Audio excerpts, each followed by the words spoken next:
Hello students, आज हम लोग क्लास 8 का बहुत important chapter conservation of plant and animal देखेंगे। इस चैप्टर में हम लोग ये समझते हैं कि आखिर प्लांट और एनिमल को कैसे हम लोग कंजर्व करके रख सकते हैं। ठीक है, तो इस चैप्टर में हम लोग देखेंगे कि देखिए हम लोग देखते हैं कि बहुत सारे variety of plant and animal हमारे लैंड पे हैं। ठीक है, तो a great variety of plant and animal exist on earth and they are essential for the well being and survival of mankind. Great variety of plant और animal को हम लोग देखते हैं। ठीक है, जिसमें अगर आप अपने एरिया में देखोगे ना तो डिफरेंट डिफरेंट टाइप के प्लांट को देखोगे, अलग अलग टाइप के एनिमल्स को देखोगे। तो ये जो पूरे वर्ल्ड में जो great variety of plant and animal है उनको हम देखते हैं, और ये हमारे लाइफ के लिए, सर्वाइवल के लिए बहुत ज़्यादा जरूरी है, क्योंकि हर एक एनिमल एक दूसरे पे डिपेंडेंट, इंटरडिपेंडेंट होते हैं। ठीक है, हम लोग प्लांट पे डिपेंड है, प्लांट हम लोगों पे भी डिपेंड है। वैसे ही हर एक एनिमल का उतना ही इंपॉर्टेंस है जितना हर एक हम लोगों का है। ठीक है, इन्वायरमेंट के लिए। तो फर्स्ट हमारा आज देखते हैं कि सबसे बड़ा रीजन आखिर क्या है हमारा बायोडाइवर्सिटी खत्म होने का। आखिर कौन सा ऐसा चीज है जिसकी वजह से प्लांट नहीं बच पा रहे हैं, नहीं एनिमल बच पा रहे हैं। तो सबसे बड़ा मेन रीजन है हमारा डिफॉरेस्टेशन। ठीक है, what is the meaning of deforestation? आखिर डिफॉरेस्टेशन का मतलब क्या होता है? Cutting down of tree on a large scale is called deforestation. जब हम लोग लार्ज स्केल पे पेड़ की कटाई करते हैं ना तो उसको डिफॉरेस्टेशन बोलते हैं। ठीक है, तो इसमें हमारा डिफिनेशन दिया हुआ है कि deforestation is the process of clearing a forest. Deforestation एक वो प्रोसेस है जिसमें फॉरेस्ट को क्लियर किया जाता है, पेड़ की कटाई की जाती है, उसको डिफॉरेस्टेशन बोलते हैं। ठीक है, तो डिफॉरेस्टेशन के बहुत सारे रीजन हो सकते हैं, लोग बहुत सारे रीजन की वजह से पेड़ को काटते हैं। ये आज सबसे बड़ा इशू बन चुका है प्लांट और एनिमल को खत्म होने के लिए। जितने भी वाइल्ड एनिमल है देख रहे हो कि खत्म होते जा रहे हैं, फॉरेस्ट हमारा क्लियर होते जा रहा है। उसका मेन जो रीजन है यही डिफॉरेस्टेशन है। ठीक है, तो tree in the forest are cut for the some of the purpose. आखिर पेड़ की कटाई लोग क्यों करते हैं? ठीक है, क्यों आखिर पेड़ की कटाई फॉरेस्ट में लोग कर रहे हैं? कुछ पर्पस की वजह से। Procuring a land for cultivation, मतलब अपने कल्टीवेशन के लिए, खेती करने के लिए, ये सब के लिए लोग पेड़ की कटाई मेनली करते हैं। ठीक है, दूसरा जो रीजन होता है building a house and factories, या तो अपना घर बनाने के लिए, फैक्ट्री बनाने के लिए, बिल्डिंग बनाने के लिए लोग पेड़ की कटाई करते हैं। और थर्ड में है मेकिंग ए फर्नीचर और using a wood as a fuel. Furniture, जो भी हम लोग घर में अपना फर्नीचर देखते हैं, बेंच देखते हो, चेयर देखते हो आप लोग, टेबल देखते हो, ये सब चीज, जितने भी चीज है तो ये सब किस चीज से बने होते हैं? वुड से बने होते हैं। तो making a furniture using a wood as a fuel, जो हम लोग वुड का यूज करते हैं एज ए फ्यूल, वो सब रीजन है। एंड रैपिड अर्बनाइजेशन, जो शहरीकरण इतना बढ़ते जा रहा है। आज देखोगे कि हमेशा शहर ग्रोथ करते जा रहा है, लोग घर बनाते जा रहे हैं, अर्बनाइजेशन बढ़ रहा है, तो वहां पे बिना पेड़ की कटाई तो होगा नहीं। वहां पे जहां भी पेड़ रहेगा उसको काट कर ही घर बन, तो वो भी एक बहुत बड़ा मेन रीजन है। ठीक है, अब हम लोग देखते हैं what is the consequences of deforestation. आखिर जब डिफॉरेस्टेशन होगा तो उससे क्या क्या प्रॉब्लम हो सकते हैं। ठीक है, तो ये बहुत ज्यादा जरूरी है। उससे पहले हम लोग ये इस फिगर को भी देखते हैं कि इस फिगर में क्या दिया हुआ है। ठीक है, तो यहाँ पे हम लोग देखेंगे कि कॉजेज ऑफ डिफॉरेस्टेशन आखिर क्या है। एग्रीकल्चर एक्सपेंशन, एग्रीकल्चर को बढ़ावा देना, बढ़ा रहे हैं। अब एग्रीकल्चर, खेती वही होगा जब पेड़ की कटाई होगा तो होगा। ठीक है, और logging, fuel wood, urbanisation and population growth. हमारा दिन ब दिन पॉपुलेशन ग्रोथ करते जा रहा है, लोग न्यू न्यू घर बना रहे हैं, फैक्ट्री हो रहा है, बहुत सारे चीज हो रहे हैं, तो वहां पे क्या पेड़ को काटा जाता है। ठीक ना। और माइनिंग के लिए, माइनिंग पर्पस आप जानते हो कि जहाँ पे कोयला है सब निकाला जाता है, कोयला खदान होता है, तो वहां पे माइनिंग पर्पस के लिए पूरे एरिया को क्लियर किया जाता है। ठीक है, और फॉरेस्ट फायर, कभी कभी होता क्या है कि नेचुरली फॉरेस्ट में आग लग जाती है, या बहुत सारे रीजन होते हैं फॉरेस्ट फायर के, तो वो भी एक बहुत बड़ा इशू है हमारे डिफॉरेस्टेशन का। ठीक है, ठीक ना। अब हम लोग देखेंगे what is the consequences of deforestation. आप इस फिगर में देख सकते हो कि कैसे पेड़ को काटा गया है, और कॉन्सिक्वेंसेज आखिर क्या है। अगर डिफॉरेस्टेशन हमारा होगा तो क्या क्या हो सकता है? Increasing in the level of carbon dioxide in the atmosphere. सबसे पहले हम लोग बचपन से पढ़ते आ रहे हैं ना कि जो प्लांट होते हैं वो क्या करते हैं, कार्बन डाइऑक्साइड को ऑब्जर्व करते हैं। लेकिन सोचो प्लांट रहेंगे ही नहीं, ट्री रहेगा ही नहीं, तो कार्बन डाइऑक्साइड को ऑब्जर्व कौन करेगा? जब सनलाइट हमारा आता है ना तो कार्बन डाइऑक्साइड उसको ट्रैप करता है। ठीक है, सनलाइट, जो कार्बन डाइऑक्साइड गैस होते हैं वो सनलाइट को ट्रैप करते हैं। इसकी वजह से जो हमारा अर्थ है वो और गर्म होते जाएगा, हमारा जो ग्लोब है और गर्म होते जाएगा। उसकी वजह से टेम्परेचर जब इंक्रीज होगा तो उसी को हम लोग ग्लोबल वार्मिंग बोलते हैं। ठीक है, बहुत सारे बार आप लोगों के स्कूल में लिखने के लिए मिलता है ग्लोबल वार्मिंग पे कि the increasing in the level of carbon dioxide in atmosphere. जब एटमोस्फेयर में कार्बन डाइऑक्साइड का लेवल बढ़ेगा तो आपका ग्लोबल वार्मिंग होगा। पूरा ग्लोब क्या होगा, गर्म होगा, टेम्परेचर हमारा ग्लोब का, हमारे अर्थ का टेम्परेचर बढ़ेगा, और टेम्परेचर बढ़ेगा तो एनिमल हो या प्लांट हो सबके सर्वाइवल के लिए प्रॉब्लम होगा। ठीक है। दूसरा, lowering the ground water level. Deforestation की वजह से ये भी होता है, ग्राउंड वाटर भी लो होते हैं। जैसे आप देखते होगे, आप लोग 4 क्लास में सॉइल इरोजन के बारे में पढ़े हो। ठीक है। तो पेड़ क्या करता है, ग्राउंड वाटर लेवल को भी बढ़ाता है। जो ट्री होते हैं ग्राउंड वाटर लेवल को भी बढ़ाते हैं, रूट उनका ऑब्जर्व करता है, फिर उसको ग्राउंड में भेजता है। जब ट्री रहेंगे नहीं तो वो क्या होगा, बह जाएंगे पानी जो भी होंगे। ठीक है। तो lowering the ground water level and increase in pollution level and temperature. जब हमारा देखो, हम बोले ना कि पेड़ क्या करता है, कार्बन डाइऑक्साइड को ऑब्जर्व करता है। बहुत सारे गाड़ी ये सब है, कार्बन मोनोऑक्साइड निकलता है, बहुत सारे गैस निकलते हैं, बहुत सारी चीजों को प्लांट ऑब्जर्व करता है। तो यहाँ पे क्या होगा, क्या increasing the pollution level and temperature. तो पोल्यूशन लेवल भी इंक्रीज करेगा और टेम्परेचर भी इंक्रीज करेगा अर्थ का। ठीक है। और फोर्थ नंबर में है decreasing in fertility of the soil and amount of rainfall. आपका सोइल फर्टिलिटी भी बढ़ेगा, फर्टिलिटी कम होगा। ठीक है। और अमाउंट ऑफ रेनफॉल भी कम होंगे, क्योंकि आप सुनते होंगे कि जहाँ पे ज्यादा फॉरेस्ट होता है ना, वहाँ पे ज्यादा बारिश होती है। ठीक है। क्योंकि पेड़ सब क्या करते हैं, बारिश को, हवा को रोक, जो विंड आता है उसको रोकते हैं। लेकिन जब ट्री हमारा रहेगा ही तो नहीं हो पाएगा, वहाँ पे रेनफॉल भी क्या होगा, कम होगा। एंड जो सोयल का रेनफॉल कम होगा तो सोयल का जो फर्टिलिटी है वो भी असर पड़ेगा। सोयल जो भी खेत है वहाँ का उपजाऊ नहीं हो पाएगा, वहाँ पे वो जमीन धीरे धीरे करके डिजर्ट में चेंज हो जाएगा, वो जमीन बंजर हो जाएगा। And increasing in the frequency of draft and fluid. जो जो बाढ़ आने का संभावना है ना, वो मतलब क्या होता है, देखो पेड़ सब क्या करते हैं, एक तरह से पानी को रोकते हैं बहाव को। जब फ्लूड से सब आता है तो उसको रोकेगा कौन, तो वहां पे बाढ़ आने का वो ऑब्जर्व भी नहीं कर पाएंगे। ठीक है। रूट से सब रहते हैं तो वाटर को ऑब्जर्व करते हैं प्लांट के, तो वहां पे ऑब्जर्व भी नहीं कर पाएंगे। तो यहाँ पे फ्लूड आने के, बाढ़ आने की संभावना बहुत ज्यादा होती है, और वो धीरे धीरे वो एरिया पूरा ड्राफ्ट हो जाता है, सूख जाता है। तो उसी में एक प्रोसेस आता है डिजर्टिफिकेशन। आखिर डिजर्टिफिकेशन क्या है, डिजर्टिफिकेशन आप देख सकते हो, डिजर्टिफिकेशन एक ऐसा प्रोसेस जिसमें conversion of fertile land into desert. Desertification एक वो प्रोसेस है जिसमें जो फर्टाइल लैंड होते हैं ना, वो डिजर्ट में कन्वर्ट हो जाते हैं। जैसे मान लो कि वहां पे डिजर्टिफिकेशन होगा क्या ना, कि जब वहां पे पेड़ पौधे रहेंगे नहीं तो बारिश नहीं होगा, बारिश नहीं होगा तो वो धीरे धीरे सूखते जाएगा, ड्राफ्ट हो जाएगा, ड्राफ्ट में चेंज हो जाएगा, और जो फर्टाइल लैंड होगा हमारा वो चेंज हो जाएगा डिजर्ट में। वहां पे कोई भी प्लांट नहीं हो पाएंगे, धीरे धीरे वहां पे आप देख सकते हो कि वहां पे कोई भी प्लांट सर्वाइव ही नहीं कर पाएगा। ठीक है। फर्टाइल लैंड पूरी तरह से खत्म हो जाएंगे, तो उस प्रोसेस को डिजर्टिफिकेशन कहते हैं। बहुत ज्यादा ये इंपॉर्टेंट है टर्म, बहुत बार एग्जाम में पूछा जा सकता है कि what do you mean by desertification, what is the meaning of desertification, define desertification. तो इसमें आप लिख सकते हो कि conversion of fertile land into desert is called desertification. जब फर्टाइल लैंड हमारा डिजर्ट में कन्वर्ट हो जाता है तो उसको डिजर्टिफिकेशन बोलते हैं। ठीक है। नेक्स्ट हमारा आता है बायोडाइवर्सिटी। आखिर बायोडाइवर्सिटी से हम लोग क्या समझते हैं। ठीक है। बायोडाइवर्सिटी क्या है आखिर, ठीक ना। तो it is defined as the number and the variety of life form such as plant and animal and the micro organism in an area. Biodiversity क्या है, जब वेराइटी ऑफ प्लांट और एनिमल या तो माइक्रो ऑर्गेनिज्म, माइक्रो ऑर्गेनिज्म किसको बोलते हैं, जिसको हम लोग नेक टाई से नहीं देख सकते, उसको देखने के लिए एक इंस्ट्रूमेंट का जरूरत है ना, माइक्रोस्कोप का जरूरत होता है। तो जब आप ग्रेट वेराइटी ऑफ प्लांट, अलग अलग टाइप्स के प्लांट को देखते हो, अलग अलग टाइप्स के जो एनिमल को देखते हो, ये जो ग्रेट वेराइटी है, डिफरेंसेस है एनिमल और प्लांट में, यही क्या है, बायोडाइवर्सिटी है। बायो का मीन्स ही होता है लिविंग, बायो मीन्स क्या होगा, लिविंग। ठीक ना, living. It is the defined as the number and the variety of life forms such as plant and animal and microorganism in an area. जब भी किसी एरिया में अलग अलग टाइप के प्लांट होंगे, अलग अलग टाइप के एनिमल होंगे, माइक्रो ऑर्गेनिज्म होंगे, उसको हम लोग बायोडाइवर्सिटी बोलते हैं। एंड बायोडाइवर्सिटी आखिर करता क्या है, it support a life, it support all the essential living resources such as the wild life, fisheries and the forest. आप फॉरेस्ट में ही देखो ना, प्लांट रहते हैं, एनिमल रहते हैं, ठीक है, डिफरेंट डिफरेंट टाइप के एनिमल रहते हैं, हर एक एनिमल एक दूसरे को सर्वाइव करता है। जैसे मान लो शेर है तो वो दूसरे ऑर्गेनिज्म को क्या मार कर खा गया, ठीक है। तो अगर सोचो कि दूसरा एनिमल नहीं रहेगा तो शेर कैसे सर्वाइव करेगा, तो एक पूरा वहाँ पे इकोसिस्टम है, डिफरेंट डिफरेंट टाइप के प्लांट एनिमल एक दूसरे पे डिपेंड करते हैं।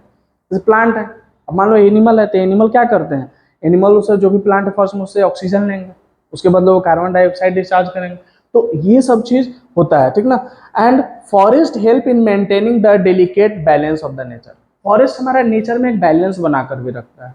जैसे आप जानते हो कि जो हम लोग का गैस होता है ऑक्सीजन 21% है, 0.003% हमारा वो कार्बन डाइऑक्साइड है, अदर गैसेस भी होते हैं। तो फॉरेस्ट का क्या काम है, पूरा तरह से बैलेंस बना के रखेगा इकोसिस्टम में, जिससे पूरा वो एक सर्वाइव कर सके सारे animal. And animal living in the forest are called wild animal. जो भी एनिमल आपके जंगल में मिलते हैं, फॉरेस्ट में मिलते हैं, उनको हम लोग वाइल्ड एनिमल बोलते हैं। तो animal living in the forest are called wild animal. Animal living in the forest are called wild animal. जो भी एनिमल फॉरेस्ट में मिलेंगे उनको हम लोग वाइल्ड एनिमल बोलते हैं। And the plant found in a particular area is known as flora. आप दो टर्म हमेशा सुनते होंगे, फ्लोरा, ये फ्लोरा और एक फौना।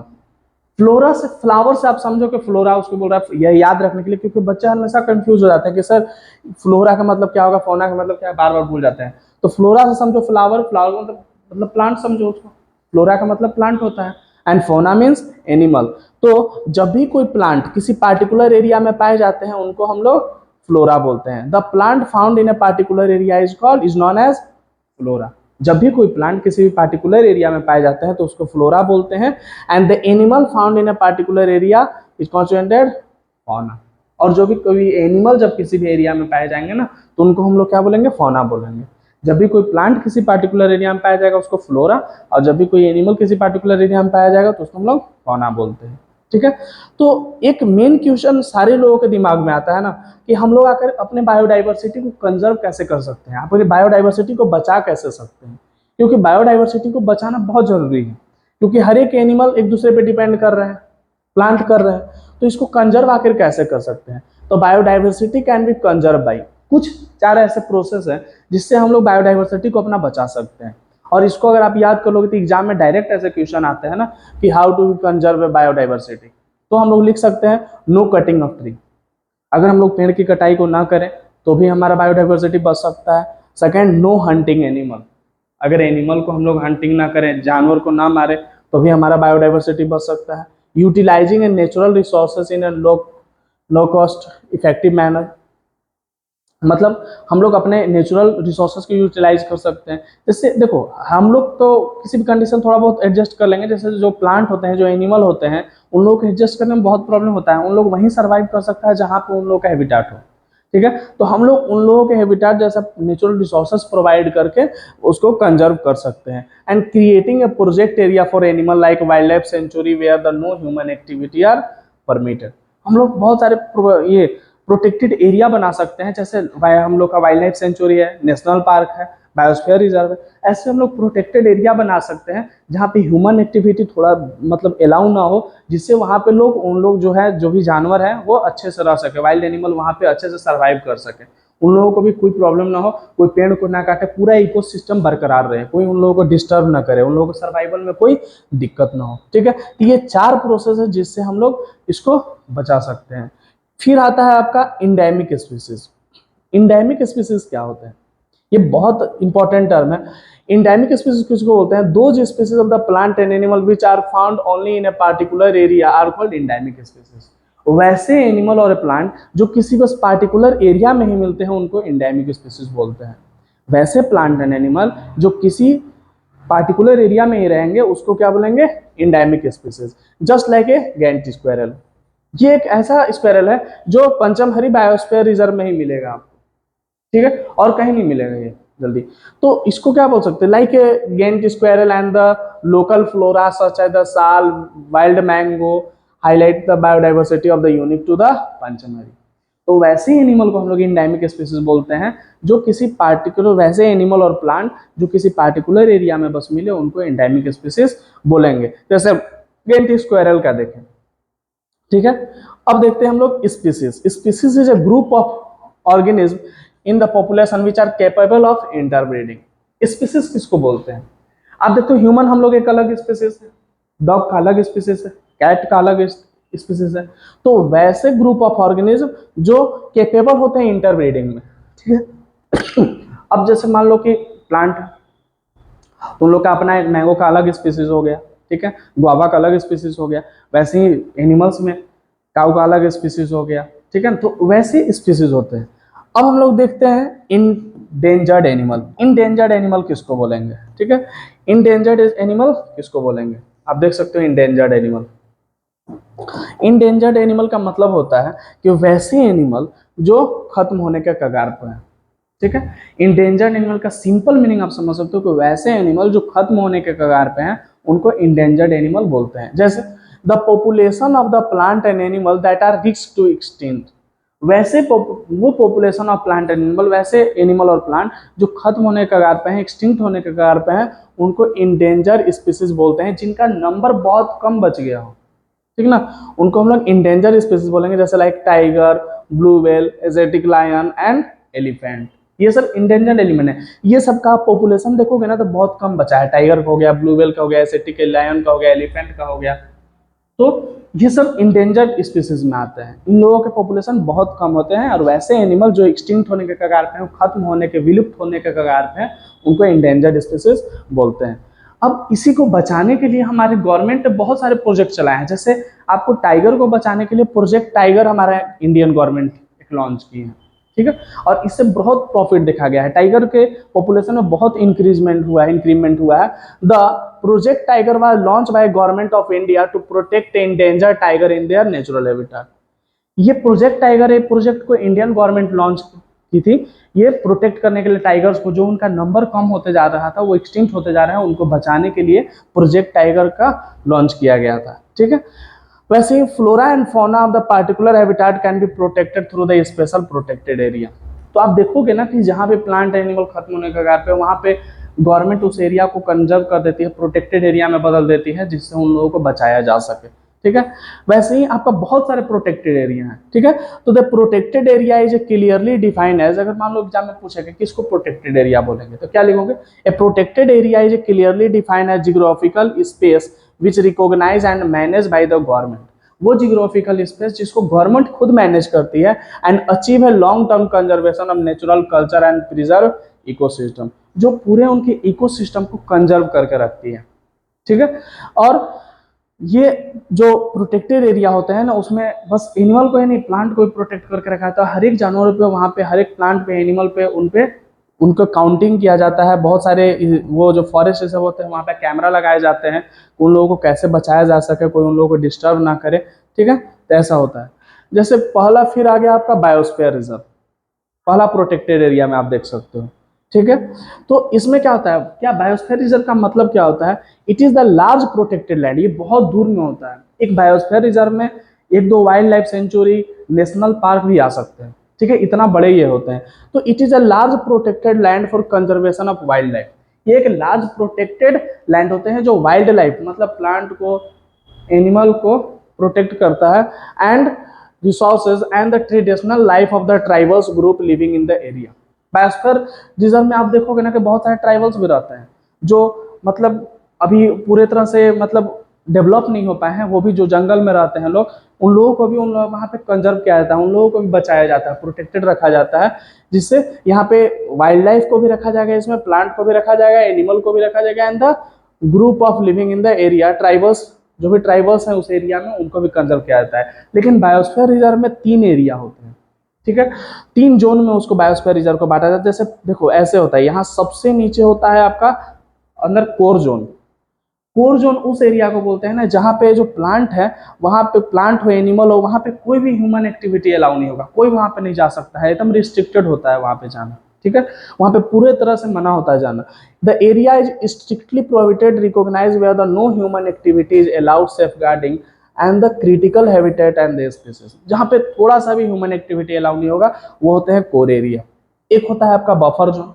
बफर जोन में कुछ कुछ अलाउंस होते हैं। जैसे आप वहाँ पे जाकर बफर जोन में, जैसे ये मान लो बफर जोन हो गया, ठीक है, ये कोर एरिया हो गया, ये बफर जोन। बफर जोन में क्या होगा ना, कुछ कुछ अलाउ होंगे। जैसे आप वहाँ पे जाकर एजुकेशनल पर्पज से कुछ रिसर्च कर सकते हो, किसी चीज जानकारी ले सकते हो, बहुत सारे कर सकते हैं हम लोग। जैसे surrounding the core area, this zone allow the limited human activity that compatible with the conservation such as research and the education. हम लोग बफर जोन में बस जाके वहाँ पे रिसर्च कर सकते हैं, एजुकेशनल पर्पस के लिए, ये सब बफर जोन होते हैं।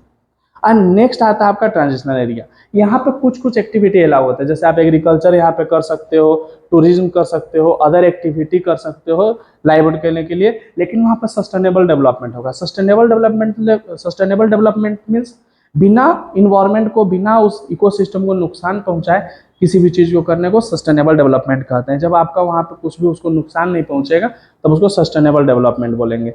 तो दो टाइप की इंडिया में बायोस्फीयर रिजर्व यहाँ पे दिया हुआ है, एक पंचमहरी बायोस्फीयर रिजर्व इन इंडिया, एक Sundarban biosphere reserve in India.